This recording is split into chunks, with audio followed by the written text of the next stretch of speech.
Fala galera, então finalmente terminei minha maratona de Round 6 nessa terceira temporada, que na verdade assim, até começar por um ponto importante, tá, esse vídeo aqui, que é um vídeo onde a gente vai realmente assim, ó, debater se esse final realmente foi bom ou não.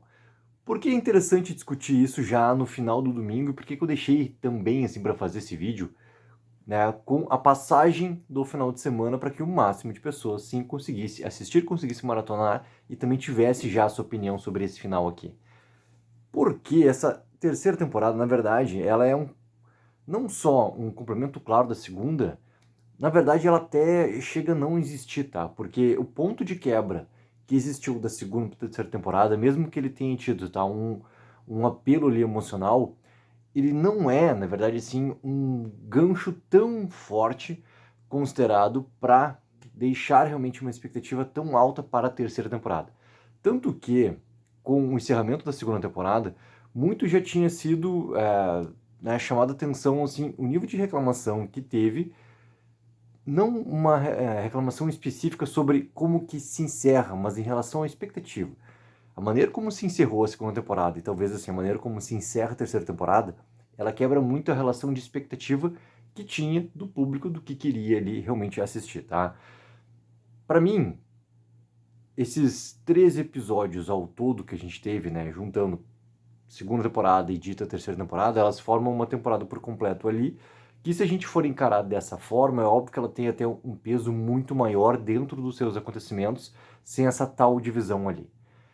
E tem também um ponto, tá, que eu quero trazer já no começo desse vídeo, que é a fala do Han Do-hyuk, né, o criador de Round 6, que ele falou pro Hollywood Reporter sobre a relação que existe ali com o final e também com a bebê da 222 sendo a vencedora. Que até deixa eu colocar uma gaveta assim. Não sei como é que foi essa relação para vocês também, se vocês conseguiram fugir dos spoilers e tudo mais, eu consegui fugir dos spoilers, né? Para mim, ao final, né, do episódio 5, já ficou muito desenhado ali a estrutura que iria acontecer no episódio 6. Então, ele até não teve assim um impacto surpresa para mim, o que corresponde àquele final. E também, a jornada do Ji-Woo não tinha como encerrar de uma maneira que fosse algo colocado para um caminho ali onde ele encontrasse a felicidade, que é diferente do encontrar a paz, tá? Encontrar a felicidade para esse personagem, por tudo que a gente aprendeu dele, né? Por toda a história de Round 6, e acho que até a representação ali, né, do frontman indo visitar a filha dele lá nos Estados Unidos e tudo mais, representa um pouco disso também. Esse personagem, ele não iria conseguir ter novamente esses laços construídos com a filha, e essas coisas não iriam, né, realmente acontecer caso o final fosse diferente. Caso o final, a trajetória toda, né, do 456, dentro de estar novamente ali nos jogos, fosse diferente, não acredito que ele conseguiria ter realmente esse momento de felicidade ali, que é diferente desse momento de encontrar a paz, como o personagem encontra. Então, para tudo que esse personagem viveu, para tudo que ele sofreu, para tudo também que ele perdeu na sua vida, para todas as escolhas erradas que vieram como consequências e literalmente, né, socaram na sua vida por completo, é um final que traz um pouco de paz para o personagem.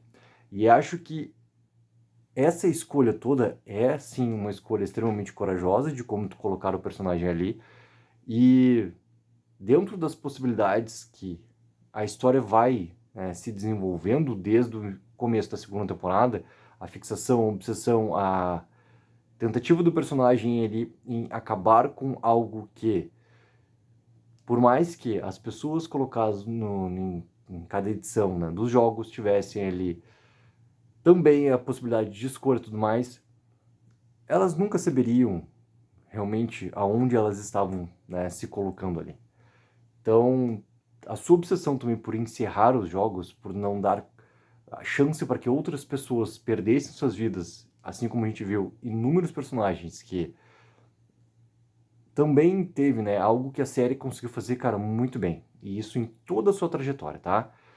Que é colocar um desenvolvimento muito bom para os personagens. Obviamente, principalmente para os personagens que têm algo ainda de uma humanidade. E essa questão de humanidade também representa muito o que está colocado para o Ji-Woo na sua escolha final ali, e é algo que o próprio criador de Round Six, né, fala também aqui nesse abre aspas que eu vou trazer agora.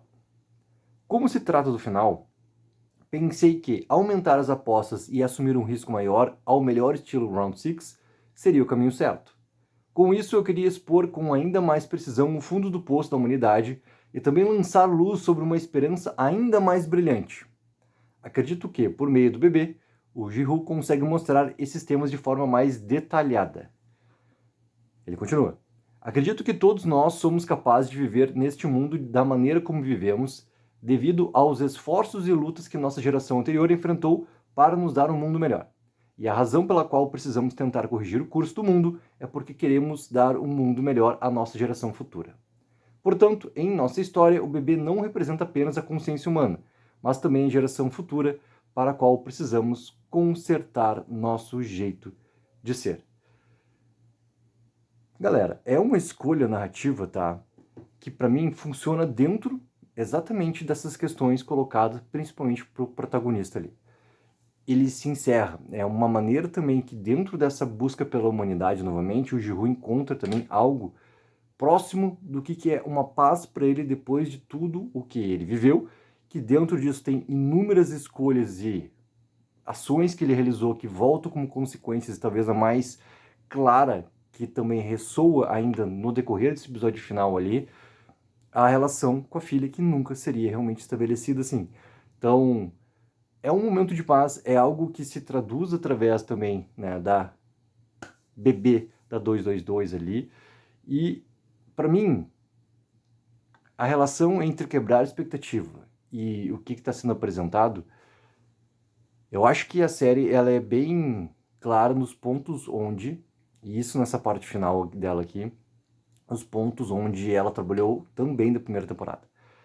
Toda a relação ali do capitalismo, das questões todas, inclusive que são mostradas nas votações, no jogo final ali, essas coisas todas beiram também, né, essa parte mais podre que existe também dentro, cara, não vou dizer de um ou de outro, cara, que tá colocado na maioria das pessoas. Na maioria das pessoas. Também essa questão da obsessão toda pelo dinheiro, do que vai, né, acarretando tudo isso, também tá colocado na maioria das pessoas, assim. E isso tudo é algo que a série colocou como ponto de discussão desde o seu começo.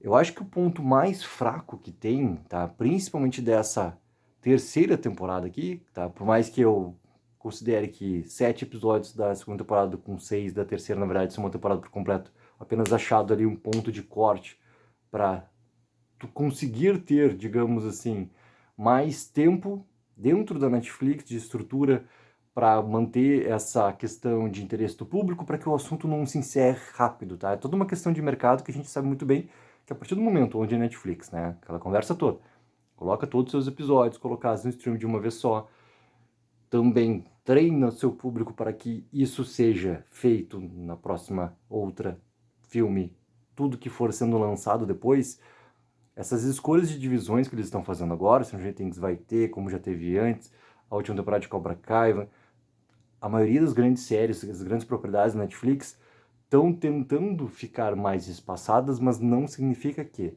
essa tentativa seja um corte de temporadas realmente. A gente está vendo quebras de uma mesma temporada. Então, a história por si só, se a gente for pegar e apenas traduzir, cara, o que aconteceu na segunda temporada lá é uma parte A e a gente está vendo essa parte B agora dita como terceira temporada. Para mim, o ponto mais fraco é quando a série realmente ela tira a sua maior importância dos seus protagonistas ali e dá muito espaço para algo que para mim assim, ó, funciona muito em termos, tá? E esses termos assim é algo que funciona para a história, mas não é algo que me traz uma real proximidade e é algo que tem muita importância sim nesse último momento que tem a série, que é principalmente a relação dos VIPs, entendeu? Os VIPs ali não são personagens que realmente têm uma construção, a gente está vendo eles, né, muito pouco, só que tu dá muita importância para algo que não tem uma profundidade, e isso perde tempo de tela para outras coisas que interessam muito mais. E esse balanço, por mais que eu entenda por que ele quer mostrar os VIPs também para mostrar quem está por trás de tudo que está acontecendo também, com mais tempo de tela do que teve na primeira temporada. Como eu não consigo ter uma conexão com aqueles personagens ali, e a conexão não é uma aproximação de entendimento sobre nada, entendeu? Mas personagens mais desenvolvidos e menos caricatos. E daí tu acaba perdendo muita força do que tá acontecendo. É óbvio que a escolha do Giroud, cara, não é que ela já está dividindo as opiniões de muitas pessoas. Tá bem dividido. Talvez até mais colocado, né, a opinião de quem já terminou o Round 6 por completo, colocado para o não, de não ter gostado, do que colocado para o sim, de ter realmente gostado do que aconteceu nesse momento final. Então, fica tudo muito colocado assim, que vai dando um balanço que daqui a pouco não funciona para o máximo que tu tinha de capacidade de Round 6. Só que aí que tá. Qual é o máximo de capacidade que tu tem de Round 6? Cara, a história podia ter terminado na primeira temporada? Cara, poderia ter terminado muito bem. Tem uma questão muito de mercado que o próprio, né, criador de Round 6, o quanto que ele batalhou para conseguir que essa história fosse realmente aprovada, tivesse ali a oportunidade de ser contada, o quanto que ele batalhou, o quanto também ele... Acho que tinha algo que é muito importante também, essa oportunidade de ganhar dinheiro com a sua própria criação. Primeira temporada, né, as entrevistas todas que tem dele, isso colocado alguns anos atrás já, antes até de ter essa renovação de segunda temporada, cara, ele não ganhou realmente, assim, uma quantia considerada pelo... A marca Round 6, o tamanho que a marca Round 6 realmente teve em relação de ser a série mais de todos os tempos da Netflix. Ela é muito forte. Tanto que a Netflix, no lançamento dessa terceira temporada, ela teve apenas Round 6 saindo na Netflix do mundo. A importância que tem. É muito forte essa marca. Então ele ter também achado uma história para contar nessa sequência toda e daqui a pouco colocar ali essa possibilidade toda de ter spin-offs, coisas de reality shows que explorem a marca também. Pô, esse cara também ele merece por tudo que ele conseguiu fazer e tudo que ele demorou para conseguir também ter a oportunidade de fazer acontecer, merece também ter esse retorno todo financeiro, porque a Netflix ganhou e continua ganhando, e vai continuar ganhando, na verdade, muito também em cima dessa propriedade chamada Round 6, ou chamada Squid Game, né, no seu momento original ali de seu título. Então, essa parte, cara, é muito importante. Agora, em relação à história em si,